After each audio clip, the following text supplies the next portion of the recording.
தனக்கு கிடைக்கிற அதிர்ஷ்டத்தை எப்படி பயன்படுத்துறான் அப்படின்னு தெரிஞ்சுக்க மன்னன் ஒருத்தனுக்கு ஆவல் ஏற்பட்டுதான்.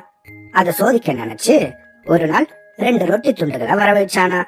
விலை உயர்ந்த வைர கற்களை ஒரு ரொட்டி துண்டுல பதுக்கி வச்சானா.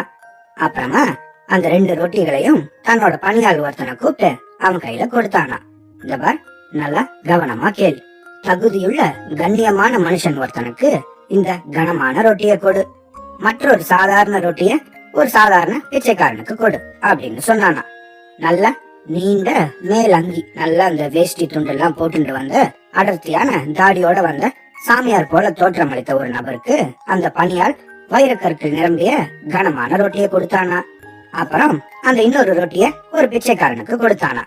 இதையெல்லாம் மன்னர் தன்னோட அரண்மனை மேல் மாடத்துல இருந்து பாத்துட்டு இருந்தாரா. சாமியார் போல தோற்றமளிச்ச நபர் தனக்கு கிடைச்ச ரொட்டிய உத்து பார்த்தானா.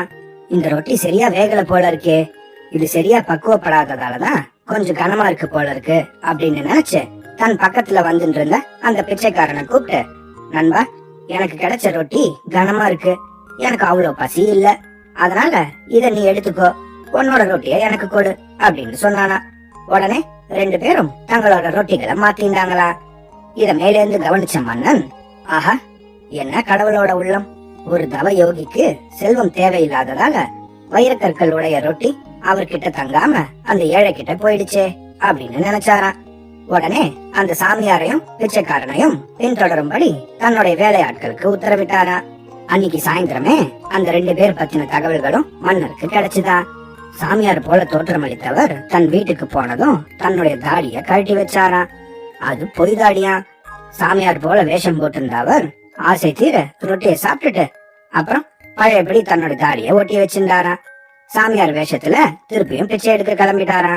தன்னுடைய வீட்டுக்கு போன உண்மையான அந்த பிச்சைக்காரன் தன்னுடைய மனைவி கூட அந்த ரொட்டிய சாப்பிட ஆரம்பிச்சாங்களாம். அப்படி சாப்பிட ஆரம்பிச்சதும் அதுக்குள்ள இருந்த வைரக்கற்களை பார்த்தானா. மகிழ்ச்சியில துள்ளிய அந்த பிச்சைக்காரரோட மனைவி அத அவங்களே எடுத்துக்கலாம் அப்படின்னு விரும்பின போது அந்த பிச்சைக்காரன், இந்த வைரக்கற்களை கொண்டு கடவுள் என் மனசாட்சியை சோதிக்க பாக்குறார், இந்த ரொட்டியை கொடுத்த அரசு பணியாளர்கிட்ட இத பத்தின உண்மையான விஷயத்த கேட்டு தெரிஞ்சுக்கணும், இந்த மாதிரி வைரக்கற்கள் உள்ள இருக்கிறது அவருக்கு தெரியாது அப்படின்னா அவரோட பொருளை அவர்கிட்டயே சேர்க்கணும், ஆனா தெரிஞ்சே இத கொடுத்திருக்கார் அப்படின்னா இந்த வைரக்கற்கள் அந்த சாமியார தான் சேரணும், அதுதான் நியாயம் அப்படின்னு சொன்னாரா. இந்த பிச்சைக்காரரோட நேர்மையையும் உயர்ந்த உள்ளத்தையும் அறிந்த அந்த மன்னர் அவனை அரண்மனைக்கு கூப்பிட்டு வர சொன்னாரா. அரண்மனைக்கு வந்த அவனை அந்த வைரக்கற்களை அவனுக்கே கொடுத்து இன்னும் நிறைய பரிசுகளையும் கொடுத்தாரா மன்னர்.